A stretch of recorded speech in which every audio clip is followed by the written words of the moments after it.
రాష్ట్రంలోని ప్రభుత్వ హాస్టల్స్ లో జరుగుతున్న ఫుడ్ పాయిజన్ ఘటనలపై అలర్ట్ అయింది ప్రభుత్వం. హాస్టల్స్, అంగన్వాడీ హాస్పిటల్స్ లో ఫుడ్ సేఫ్టీపై టాస్క్ ఫోర్స్ కమిటీ నియమించింది. ఈ కమిటీలో ఫుడ్ సేఫ్టీ కమిషనర్, శాఖకు సంబంధించిన ఉన్నతాధికారితో పాటు జిల్లా అధికారి సభ్యులుగా ఉంటారు. హాస్టల్స్ లో ఫుడ్ పాయిజన్ పై హైకోర్టు ఇదివరకే సీరియస్ అయింది.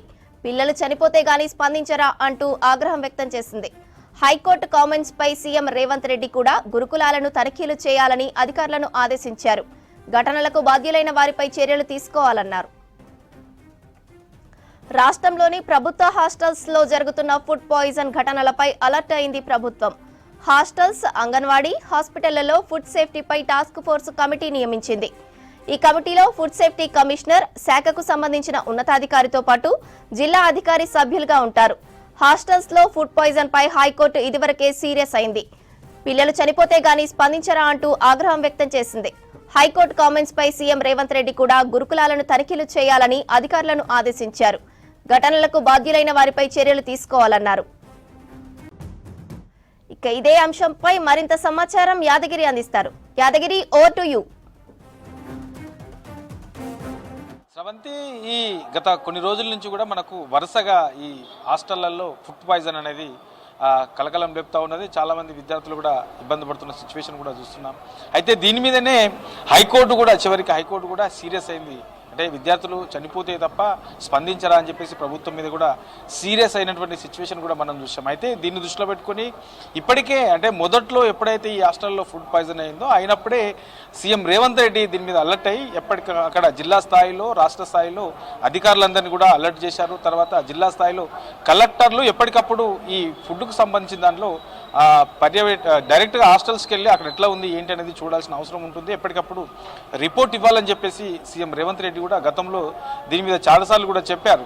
అయితే చెప్పినప్పటికీ కూడా ఏ తీరు కూడా మారకుండా మళ్ళీ అక్కడక్కడ ఈ ఫుడ్ పాయిజన్ అనేది రావడం, విద్యార్థులు ఇబ్బంది పడుతున్న సిచ్యువేషన్ చూసాం. కాబట్టి కోర్టు కూడా దీని మీద సీరియస్ అయింది. అయితే దీన్ని దృష్టిలో పెట్టుకొని మళ్ళీ సీఎం రేవంత్ రెడ్డి అధికారుల ఆధ్వర్యంలో సమీక్ష నిర్వహించి జిల్లా కలెక్టర్ల పైన కూడా చాలా సీరియస్ అయ్యారు. సో ఎన్నిసార్లు చెప్పినా అసలు మారట్లేదు, మీ తీరు మారట్లేదు, ఎందుకు పదే పదే ఈ విద్యార్థులకు సంబంధించిన హాస్టళ్లలో ఈ ఫుడ్ పాయిజన్ అవుతుంది. సో ఇట్లాంటిది ఎప్పటికప్పుడు డైరెక్ట్గా గ్రౌండ్ లెవెల్లో వెళ్ళి పర్యవేక్షించి ఇట్లాంటివి కాకుండా చూడాల్సిన బాధ్యత కలెక్టర్లు తీసుకోవాలని చెప్పేసి ఇవాళ ఉదయమే సీఎం రేవంత్ రెడ్డి అధికారులందరికీ కూడా జిల్లా స్థాయిలో కలెక్టర్లకు ఆదేశాలు జారీ చేశారు. ఇట్లాంటి తీరు పైన అధికారులు కొంత నిర్లక్ష్యం వహిస్తున్నారని చెప్పేసి కొంత సీరియస్ కూడా అయ్యారు సీఎం రేవంత్ రెడ్డి.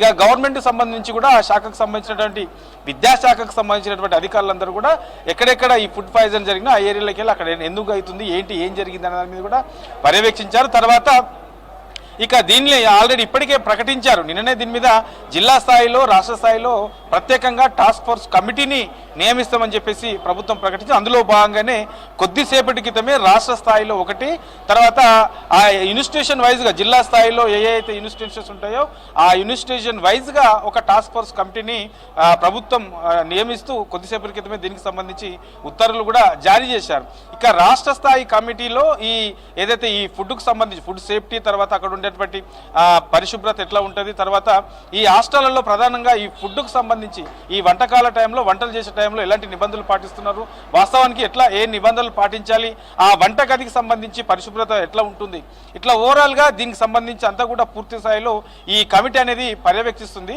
ఇక రాష్ట్ర స్థాయిలో ఫుడ్ సేఫ్టీ, ఈ ఫుడ్కి సంబంధించి ఫుడ్ సేఫ్టీ కమిషనర్తో పాటు ఆఫీసరు ఈ టాస్క్ ఫోర్స్ కమిటీలో ఉంటారు. తర్వాత జిల్లా స్థాయిలో ఒక అధికారి ఉంటారు.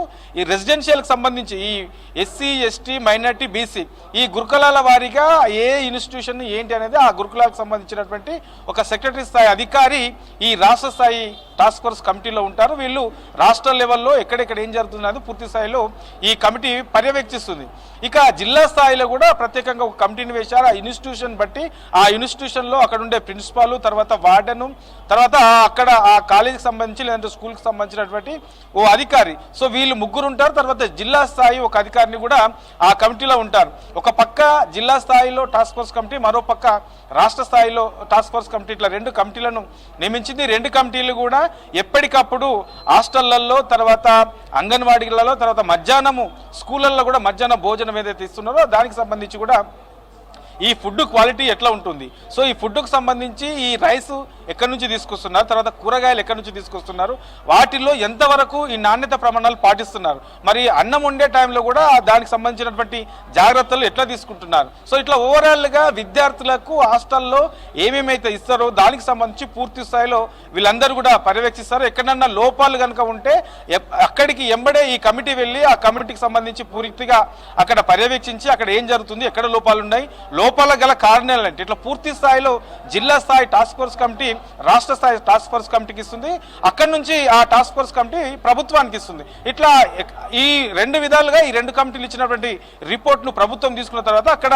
ఎట్లాంటి లోపాలు ఉన్నాయి, వాటిని ఎట్లా సరిదిద్దొచ్చు, ఇట్లా ఓవరాల్ గా దీని మీద పూర్తి స్థాయిలో రాష్ట్ర ప్రభుత్వం ఒక నిఘా ఉంటుంది. ఇక్కడ నుంచి ఎక్కడ కూడా ఈ విద్యార్థులకు ఈ ఫుడ్ విషయంలో ఇబ్బందులు రాకుండా అన్ని జాగ్రత్తలు తీసుకునే విధంగా ఈ రెండు కమిటీలను వేసినట్లు చెప్పొచ్చు శ్రవంతి.